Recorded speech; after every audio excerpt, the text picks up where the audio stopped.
Okay. Hi, good morning, sixth grade. So today I'm going to try something a little bit different. I think that you did your best and I did my best on our Zoom class on Friday.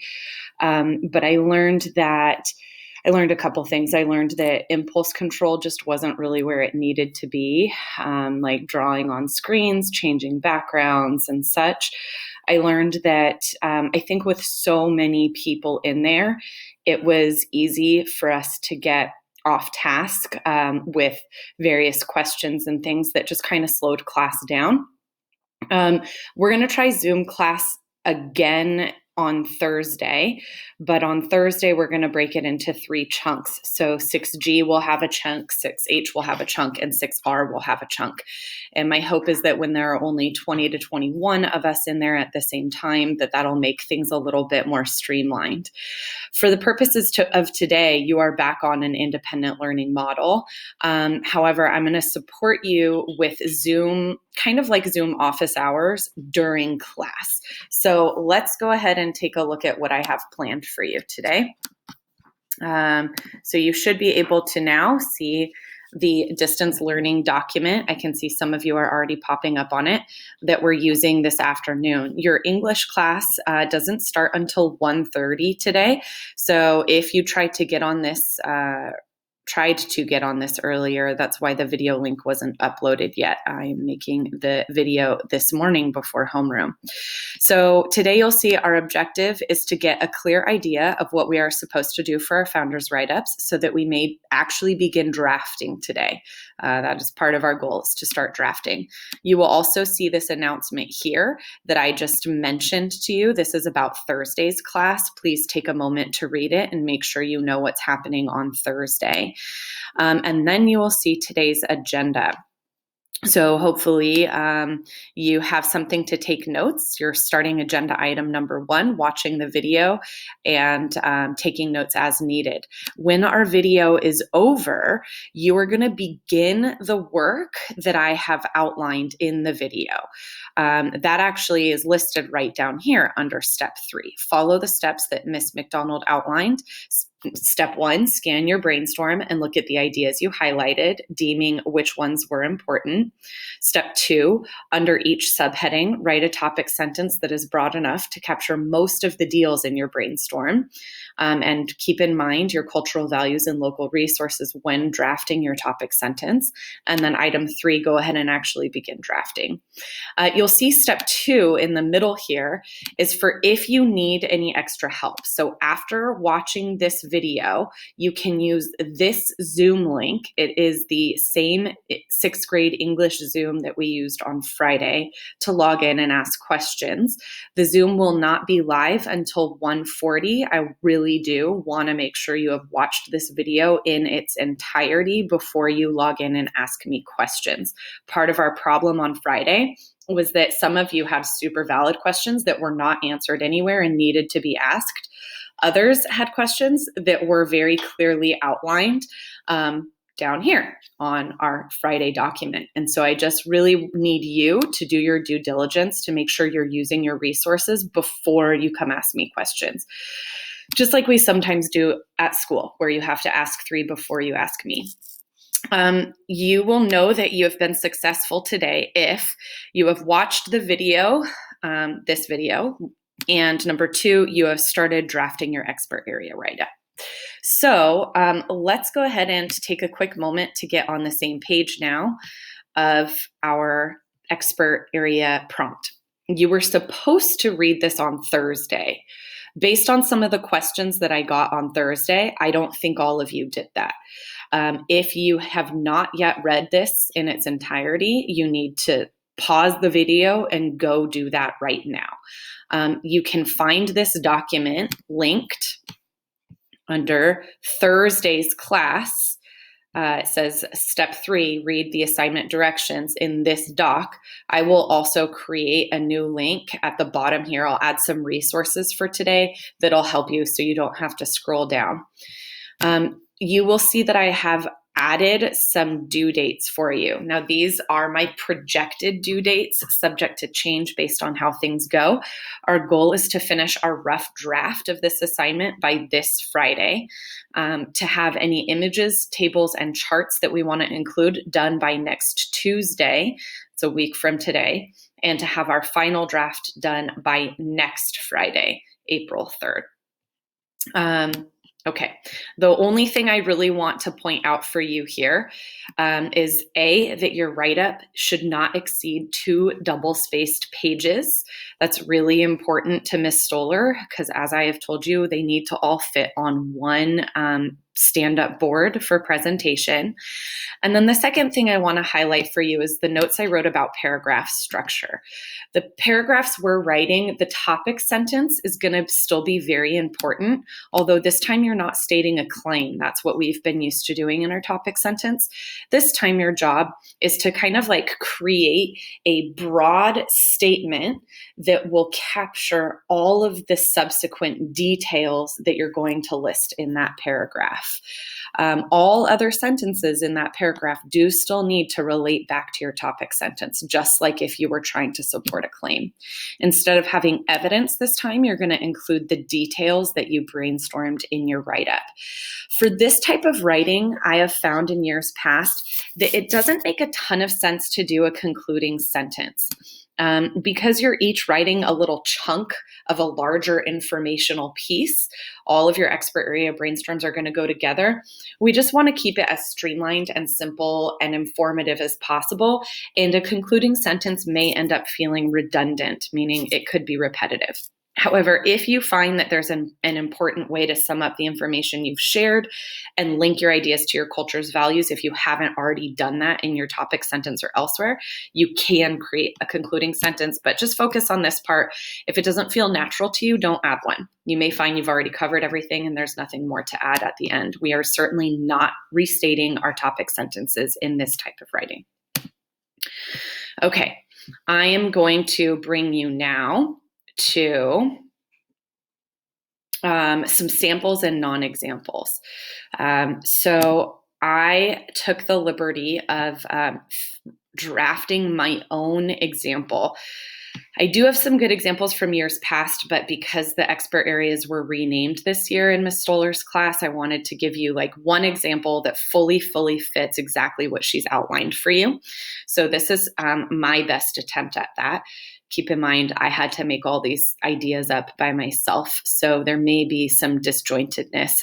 I'm not able to reference other parts of my community or culture because I don't have them like you all do. But I did at least come up with ideas for clothing, shelter, and food, which is what I'm calling sustenance because really it's food and water. So the first part of this is linked to, it's already on the expert area prompt that you should have read. It's right down here. And you'll notice that I even gave you a note about how this would be a great place for a visual example after this part. But here we have our clothing section, and I'm just going to read through this briefly with you to ensure that all of you really are reading it and not trying to rush through your independent work. So bear with me here. Hunker down, read along with me. Basic needs of the Jacogians. Clothing. Here's my subheading.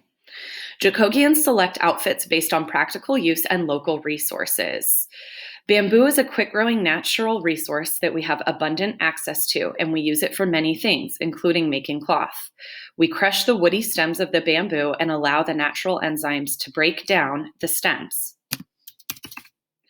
Then we comb out the inner plant fibers and spin them into fine yarn.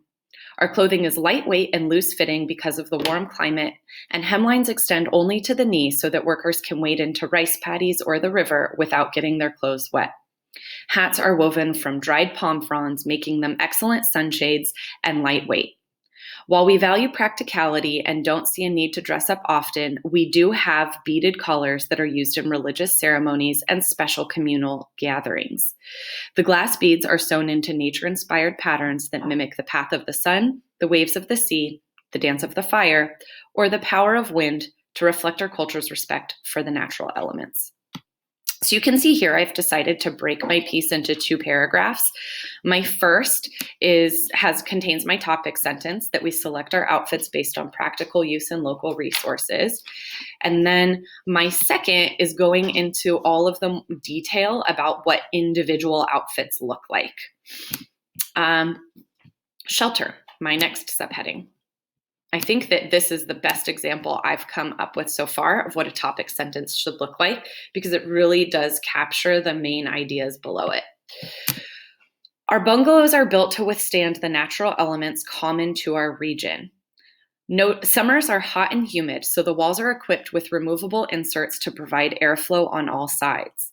In the hottest months, Jacobians will generally remove the wall pieces and store them by resting them on the bungalow's outside stilts and walls.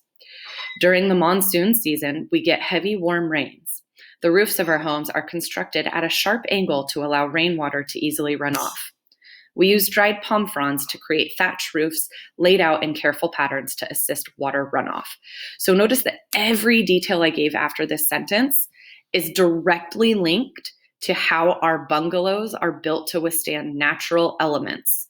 And I have talked about the warm weather as well as the heavy rains. And then I move on to my second paragraph. Each shelter is built with the same essentials: sleeping areas for family members, a communal area for lounging together, and a cooking area with a wood-burning stove. The bathrooms are not located inside of the bungalows, but rather in small outhouses with natural compost toilets. Our homes reflect our values of humility and sustainability. We take only what we need to live happy lives. Jacobians value community above all else, so our bungalows are clustered together in groups. This allows us to provide aid to our neighbors.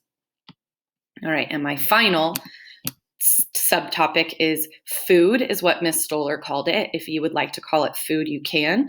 You could also call it food and water. I think knowing where your people get water is important too. I have labeled it sustenance. You can borrow that terminology as well. Jacobians are farmers, fishermen, and foragers. We have cultivated many crops, such as rice, fruit, root vegetables, and greens. However, there are some items that grow so prolifically in our area that we do not need to grow them ourselves, including wild morning glory greens and fresh coconuts. Most of the protein in our diets comes from fish. With the mighty Mekong River at our backs, fishing is a way of life. We do also raise chickens for both their eggs and meat. The children and elders do most of the cooking and food preparation in our community so that the strongest and most able-bodied adults are freed to focus on more complicated job functions, such as tending the land, fishing, going to the market, and so on. All right, so you'll notice that my write-up, it is under 2 pages long. I have broken it into my subcategories. And I currently don't have any visuals. And I don't know that we'll have enough room on your boards. This is all up in the air now with how Ms. Stoller wants to do this. I don't know that we'll have enough room for you to do a visual for each of your subheadings, but you could do at least one. I think, kind of as I think through what I find most interesting from mine or what people might want to see, I don't think I need anything for sustenance. I don't see there being value to adding a visual there. I could do one for clothing. I might do one for maybe the glass beaded collars. But I think that what people might be most intrigued by are some images around shelter. I might draw a blueprint to show how we're clustered together in little communities, or I might draw an image of the bungalow with the removable side panelings that can be propped up on the outside and the thatch roofs, just to really bring that image to life. So there's an example of what you should do. I want to take a minute to pause here, and I'm not going to show you a ton more full examples, but I want to show you some good examples of topic sentences. I want us to just really quickly connect on what should your topic sentence do. So let me go back to this. I had to draw an image with backwards writing so that you could see this. But I've drawn an image here of a funnel. Oh man, this is backwards. I thought I had it right. Well, that's too bad. I did it backwards for nothing. Okay. Well, this is your topic sentence. This is an image of a funnel. And then this says paragraph details. I have pulled from my kitchen a literal funnel and a bottle with a small opening.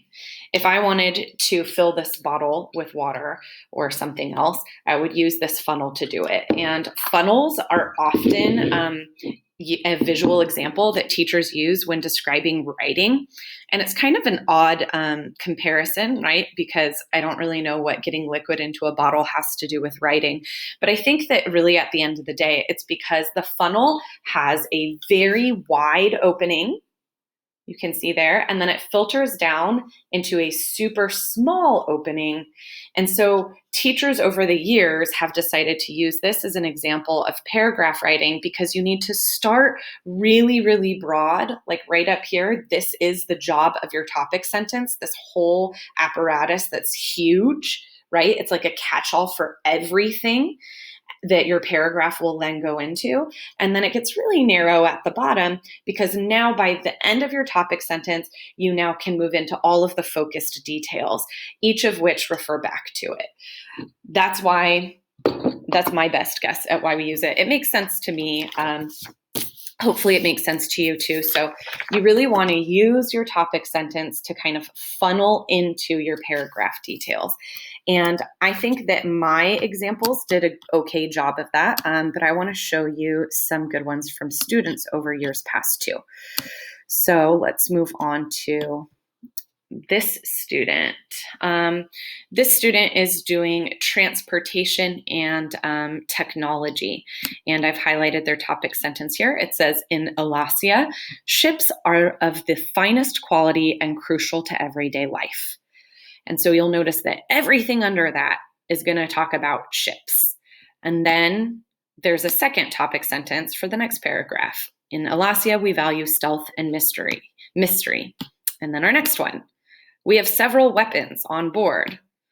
And then finally, this is almost functioning as a conclusion paragraph. I think the student may have done a little more than they need to, but then they're taking one final minute to talk about how heavily their community relies on ships. Although that may have been better just done up here for the purposes of this. But notice how the topic sentence is super related to everything that comes after. Here's another one. Here in Arabar, we play as hard as we work, and that's saying a lot because we value hard work. We have many ways that we spend our free time. And then everything that comes next is going to be about how they spend their free time because this is about recreation in Arabar. One of the things that I really love that this student did is they talked about how they value hard work. So their cultural values are coming up in the very first sentence. Here is another. This is for the economics folks. The main purpose of Nicolaisians' lives is to produce their goods and services for the army for the good of the empire. Nicolaisians focus on all their efforts on supporting their civilization's war campaigns. So you'll notice that this topic sentence, without directly saying we value conquer and war, you're getting this civilization's cultural values right up front about how war campaigns are really, really important to them. Their army is held in the highest regard, and it's because they're trying to expand their empire, right? And then everything else that this person is going to go on to explain about economics should be pretty rooted in their war campaigns and how economics help perpetuate those. And I have one more for you here. This is another economics. In Alligatoria, our economic system is a good representation of all our values, particularly equality. I love this one. This is so nice and broad. It's helping us to know that we're going to learn about economics and how those economics are centered on the value of equality. And what this person has done so well is that they've set themselves up so that they could include literally any detail about economics under this topic sentence, and it would still work. So I think those are some really, really great examples of topic sentences. Here is a non-example. Here's a bad example. This is what not to do. Notice there isn't really a topic sentence here. Here's a clothing example. No one wrote this. I messed it up because I don't want to see stuff like this. Shoes are made out of canvas, flax, linen, or hemp canvas, and redwood for the soles. There are outfits for climbing physical activities every day, water usage, and fancy occasions. And then this person goes on to talk about fancy accessories, and then they go on to talk about what the cloth is made of, and then they come back to shoes. This is so disorganized. Given the topic sentence we see here, which is about what shoes are made of, literally everything else in this paragraph would need to be about shoes. This is not broad enough, right? So I wrote a note here. This paragraph is not well structured. The topic sentence is far too specific to shoes. And since the rest of the paragraph is not exclusively about shoes, this is a poor topic sentence. The details are not laid out in a logical way. So one of your main goals today is to begin drafting your topic sentences, right? You'll see that's like one of the things you're doing today. Under each subheading, you need to write a topic sentence. And as you're doing that, I want you to go back to your brainstorm, your expert area brainstorm. Take a look at the items you've highlighted. This is mine. Remember, you should have like 2-ish, maybe sometimes 3 ideas highlighted under each subtopic so that you can really stay focused. This is especially important for those of you who have write-ups that are or brainstorms that are much longer than mine. And then what you want to do is you want to read the items you've highlighted and see, would any of these make good topic sentences? For example, this one about clothing, how it needs to be practical and durable, that could be pretty good. Or here, I have this bit about our values are practicality and humility, which is why we don't have many accessories. Maybe I want to start rooted in those values, right? So first step is just rescan your brainstorm. Take a look at what you've written. If it helps you, you can, since you're like looking at it right here, you could even do like a tiny outline under your brainstorm. You could be like, your topic sentence might be, we value practicality, so our clothing is very simple. And then you could give details about clothing, right? And you could do the same thing for shelter and food or whatever your expert area brainstorms are. Then you want to go back into the document that you created in your English folder on Friday. Mine is totally done, but yours probably just has an MLA header,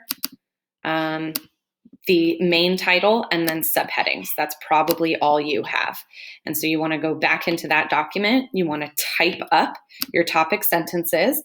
And then, my friends, for the rest of class today, however much time you have, you want to start drafting your details. I'm going to bring you back to your agenda for today. Your main objective or goal, by the end of today, you should have at least one part of your expert area drafted. Focus on at least one subtopic today. You can go in any order you want. It does not have to be the first one on your brainstorm.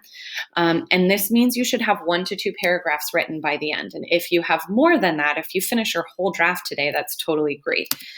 Notice that I have 1 to 2 in each of my sections. If you find yourself getting too far beyond 2, moving into 3 and 4 for each subtopic, I think you're going into too much detail. You should talk to me. Definitely, if you exceed 2 pages, you have too much detail, you absolutely will need to cut something out. So that's all I have for you today. Thank you for bearing with the video. I hope that that was helpful and that you took some notes and that you know what your next steps are. Just to reiterate, next steps are log into Zoom if you need some help right now. Be patient and wait your turn for me to get to your question. If you don't need help, scan that brainstorm, come up with those really broad topic sentences, right? Think of a funnel. The topic sentence will funnel into your details, so it must start really, really broad. And then step 3, draft those details. If you would like to see any of those expert area write-ups that I referenced, I will link them again under the, I will put them on our page that we're working off of, our digital lesson plans. I will link right down here. I'll start linking things, helpful resources for today. I will also post all of this to the school portal. I'll put it under the topics page, and then I will upload the deadlines to the school portal as well as the prompt. But if you want to stay focused, you can find helpful resources for today down here, and I will list those links. Okay, good luck, my friends. I hope you have a good day, and I will see you on Thursday, if not sooner.